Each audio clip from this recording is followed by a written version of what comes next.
Chapter 8. The Revived Roman Empire. Soviet President Mikhail Gorbachev is driven by a passion to see the Soviet Union and its former satellites become part of a new united Europe, and then a united socialist world of freedom and peace. How long this incredible and un-Marxist dream had obsessed Gorbachev before he at last felt the time was ripe to make it public in his 1987 book, Perestroika, New Thinking for Our Country and the World, we do not know. Emboldened by that book's enthusiastic reception, he vigorously expressed and updated his dream in his historic speech to the General Assembly of the United Nations in December 1988. It was the first time a Soviet president had addressed that world body in 25 years.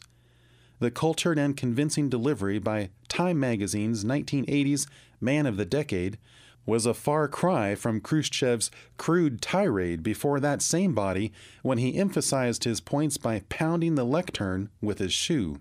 Gorbachev's speech was a public relations masterpiece. He caught everyone off guard by announcing a unilateral reduction of Soviet troops stationed in Eastern Europe and appealing for a renunciation of the use of military force in international relations. Warning that closed societies would fail, he called for the democratization of every nation and the universal reconciliation of basic human rights and full freedom for every individual. Most Westerners thought Gorbachev was just spouting more of the same old propaganda.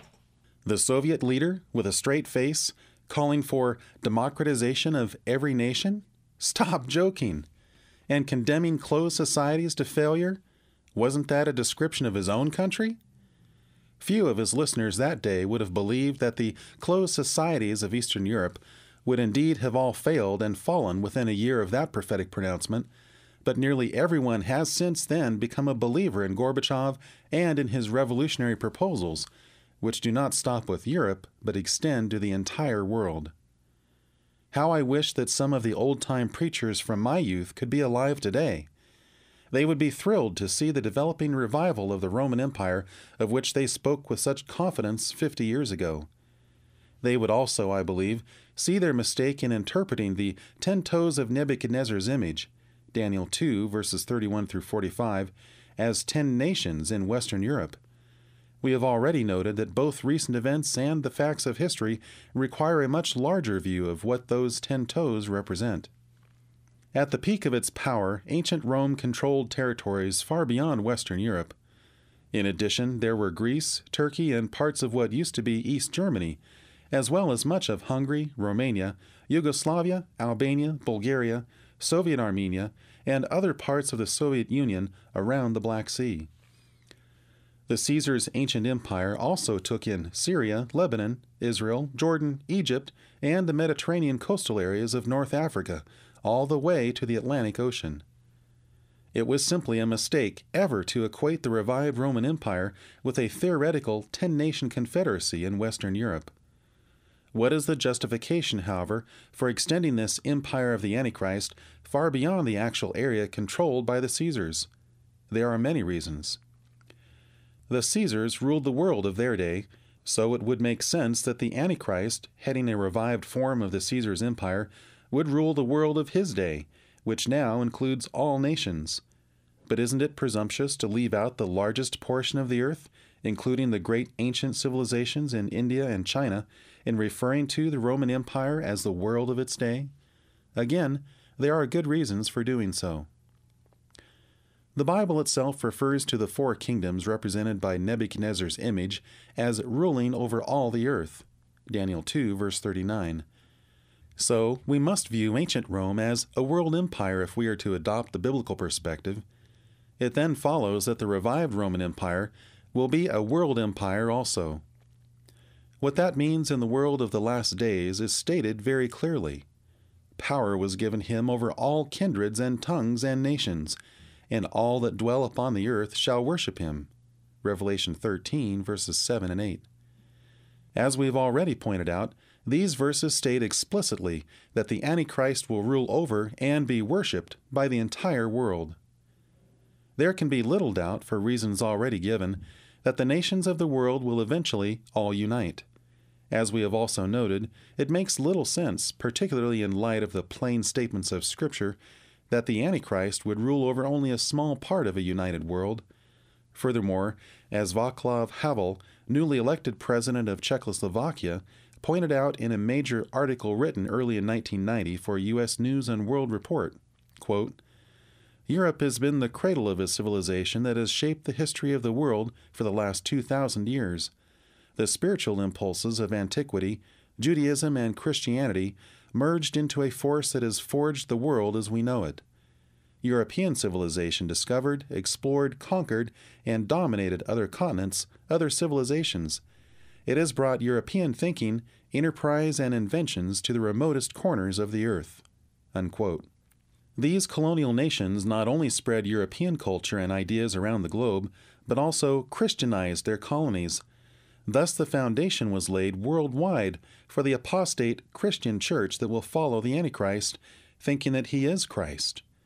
It is this spiritual impulse, as Havel calls it, which more than anything else links the entire world back to ancient Rome. This is the most important connection, as we shall see. The revival of the Roman Empire begins with the uniting of Europe and moves out from there, following the pattern of ancient Rome and her conquests, and then that of the colonial era. We can see this pattern emerging now in one of the most important developments in this century for the fulfillment of last days prophecies.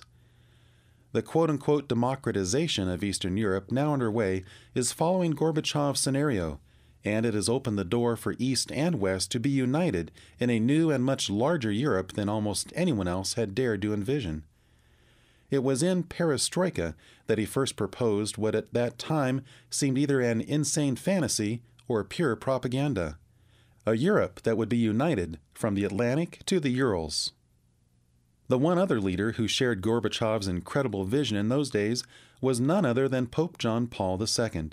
In 1987, while performing a Mass for 55,000 people outside Speyer, Germany's massive 900-year-old cathedral, he too appealed for a united Europe, from the Atlantic to the Urals.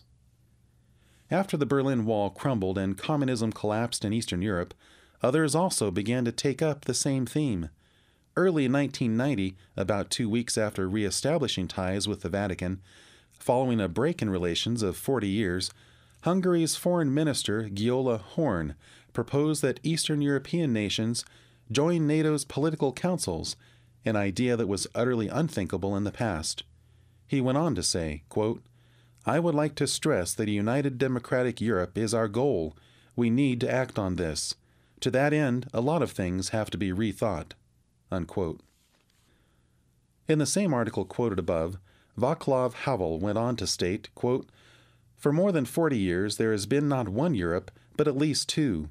One is the Europe of the West, the land of democracies and relative prosperity. The other is the Europe of the East, of totalitarianism until recently unchallenged, the Europe that is finally awakened." Then the tide turned, paving the way for the enormous changes in Eastern Europe that we have recently witnessed.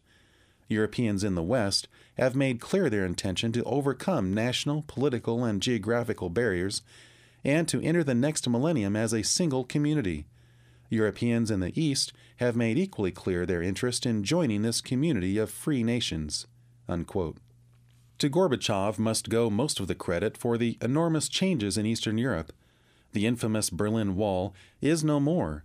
There is no longer any barrier between what used to be East and West Germany. They have become one again, something that most analysts could not have foreseen for at least 100 years, if ever. But this is only the beginning. Not only is Europe changing, but the entire world as a result. All of this and so much more that the future now holds in store is the result of one man's vision and one man's astonishing courage to stand up against the fierce opposition within the Soviet hierarchy to his innovative perestroika and glasnost. The amazing result was the end of the long-standing Cold War and the new hope for peace that world leaders now express. Yes, much credit must also go to President Reagan for keeping the U.S. military machine strong in spite of heavy domestic opposition and for standing firm on equitable disarmament. Much credit is also due to President Bush, not only for continuing to negotiate with the Soviets from strength rather than weakness, but also for being quick to recognize the changes that Gorbachev was seeking to effect and for responding with friendship and trust.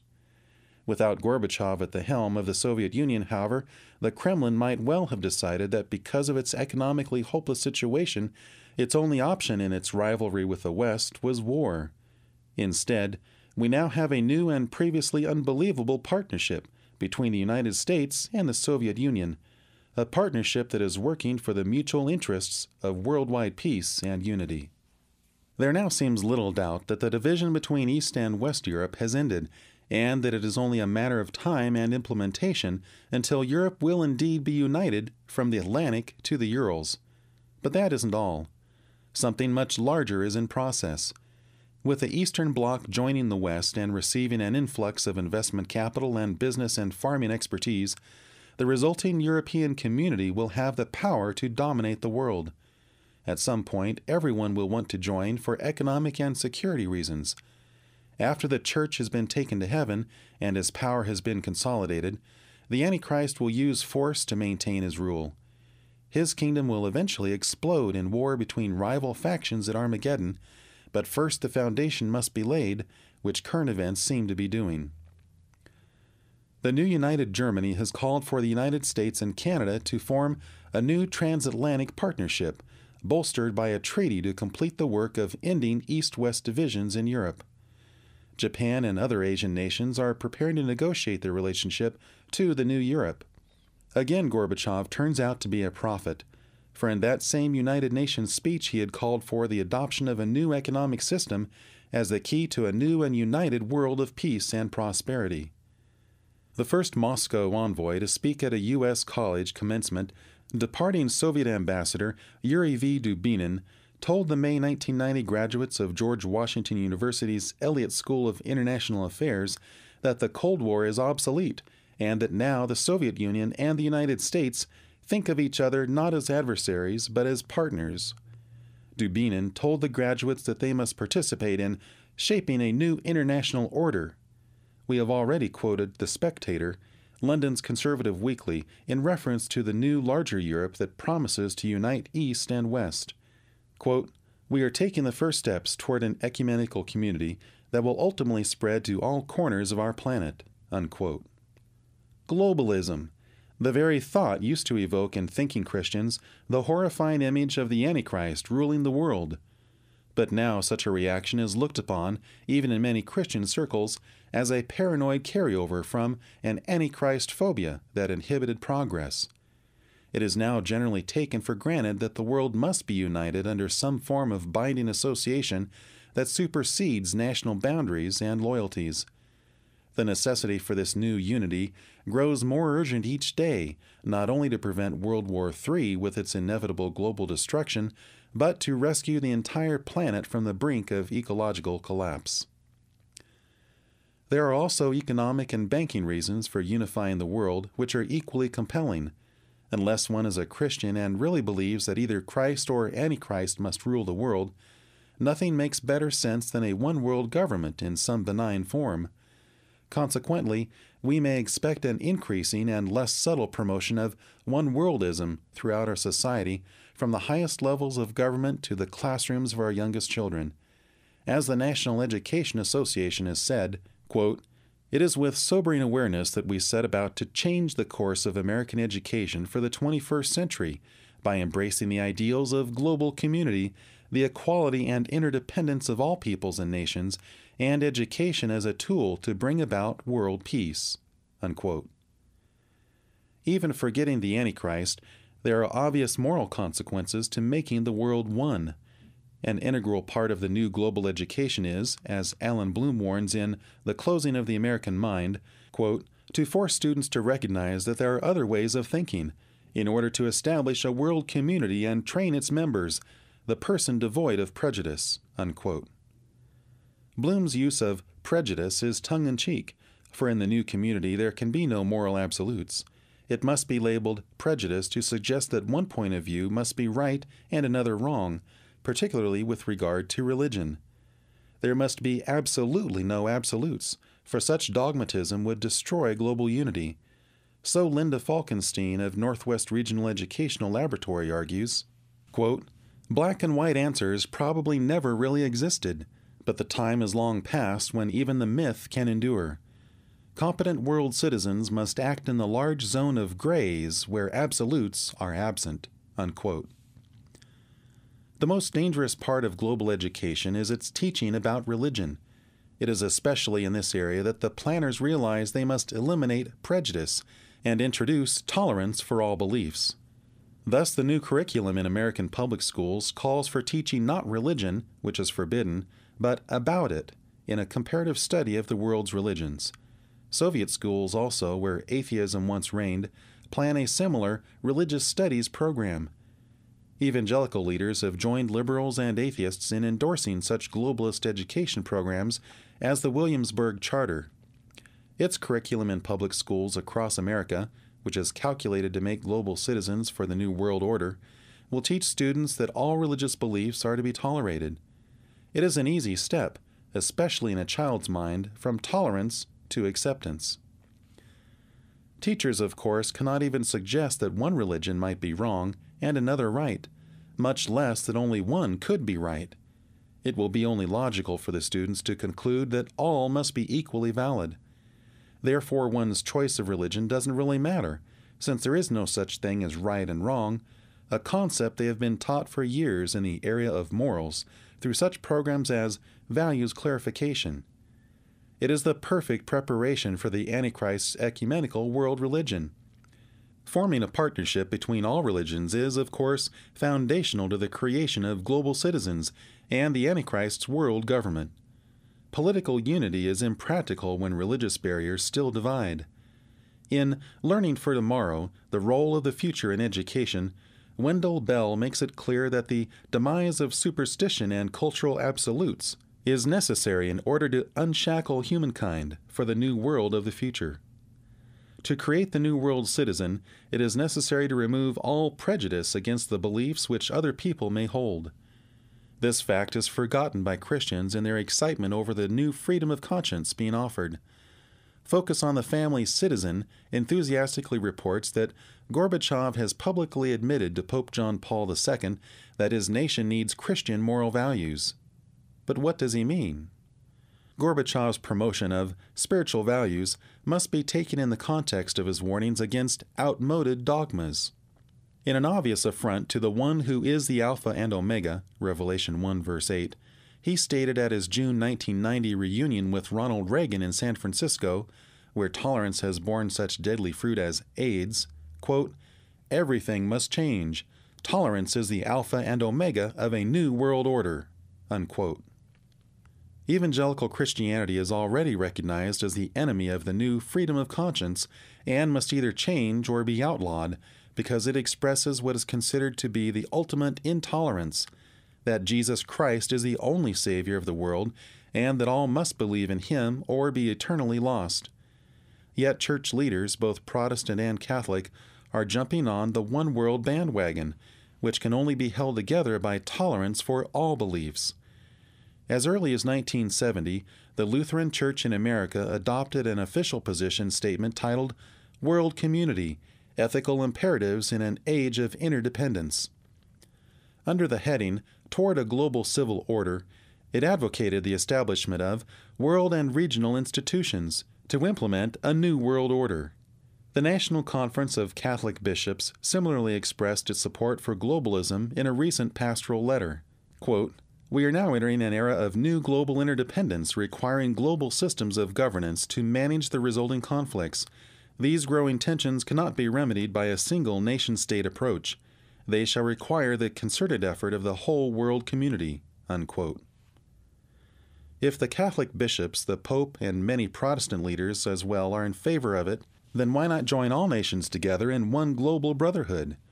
Why should a world government be evil in and of itself, and why must the Antichrist rule over it?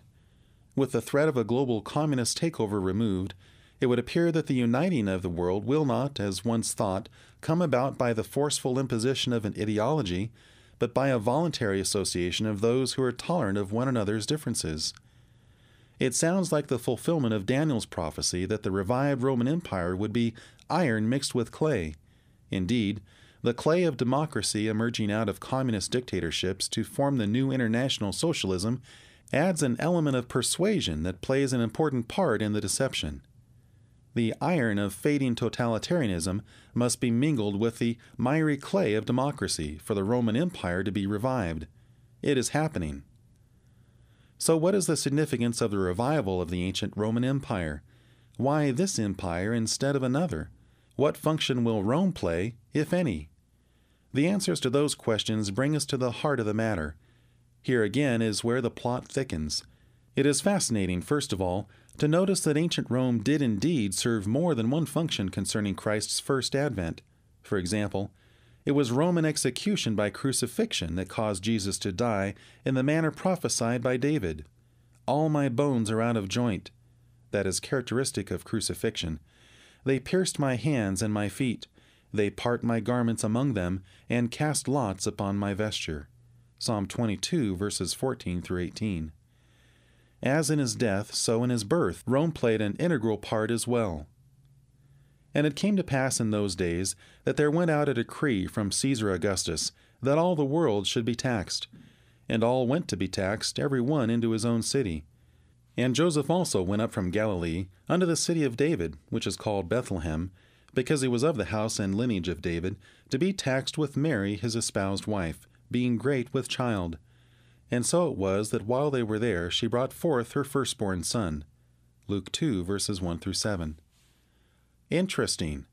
It was a decree of the Roman Empire, which therefore had to be in existence for Christ to come to earth, that put Joseph and Mary in Bethlehem at just the right time for Jesus to be born there in fulfillment of the prophecy that every rabbi had to acknowledge was messianic.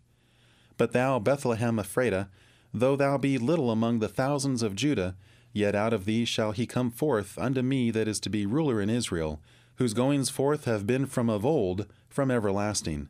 Micah 5, verse 2. Yet Jesus Christ, in spite of being born in Bethlehem and fulfilling all other criteria which the Hebrew prophets had set forth concerning the coming Messiah, did not rule over Israel when he came 1900 years ago. His people rejected him as their king and instead crucified him, an event which was also foretold by the Hebrew prophets. Obviously, Jesus Christ must return to this earth to sit on David's throne in Jerusalem and reign over Israel and the world if biblical prophecies are to be fulfilled. When will that be? "In the days of those kings," said Daniel. The kings that are represented by the 10 toes of iron and clay, who comprise the revived Roman Empire. It is only fitting that Christ should return when the empire which played such an important role in his first advent has been revived to become the world empire of its day once again. It is also fitting that he should return to destroy the empire that crucified him and destroyed Jerusalem, and which in its revived form will seek to destroy Israel totally. Moreover, the Roman Empire must be revived for the Antichrist to rule over it. His subjects, the people of the prince that shall come, would crucify Christ again if they could. Indeed, their armies not only seek to destroy Israel, but will knowingly fight against Christ, Revelation 19:19, when he returns for a face-to-face confrontation with the Antichrist, destroys his counterfeit world empire, and begins his millennial reign of righteousness. There is another element that must not be overlooked. The Roman Empire was not only a political, economic, and military entity, it was highly religious as well. In fact, religion played a dominant role both before and after Rome was Christianized. Therefore, if that ancient empire is indeed to be revived, then its religion must be revived as well, for it has a vital role to play in causing the world to accept and worship the Antichrist. To fulfill the prophesied last days criteria, the revived Roman Empire must include 2 vital religious elements from its past. First of all, it must be ruled by a new pagan emperor, who will be worshipped as God. Such was the case in the days of the early church. During periodic waves of persecution against Christians, all who refused to worship an image of the emperor as God were killed. The Bible leaves no doubt that even this seemingly extreme aspect of ancient Rome's religion will be revived. That they should make an image to the beast, that is Antichrist, and cause that as many as would not worship the image of the beast should be killed. Revelation 13, verses 14 and 15. That there must also be a restoration of the close working relationship that existed between the popes and the emperors seems to be clear from the same passage. It is the miracle-working second beast in Revelation 13, clearly a religious figure and commonly known as the false prophet, who causeth the earth and them which dwell therein to worship the first beast, that is, Antichrist. Verse 12. He is the one who makes the image of the first beast and decrees the death of those who refuse to worship it. The false prophet must be the head of the world church, identified in Revelation 17 as Mystery Babylon. Even Catholic apologist Carl Keating admits that Babylon signifies Rome. The current pope, John Paul II, is working feverishly to merge all faiths. He obviously understands that not only Protestants and Catholics, but all mankind must unite in a new world religion.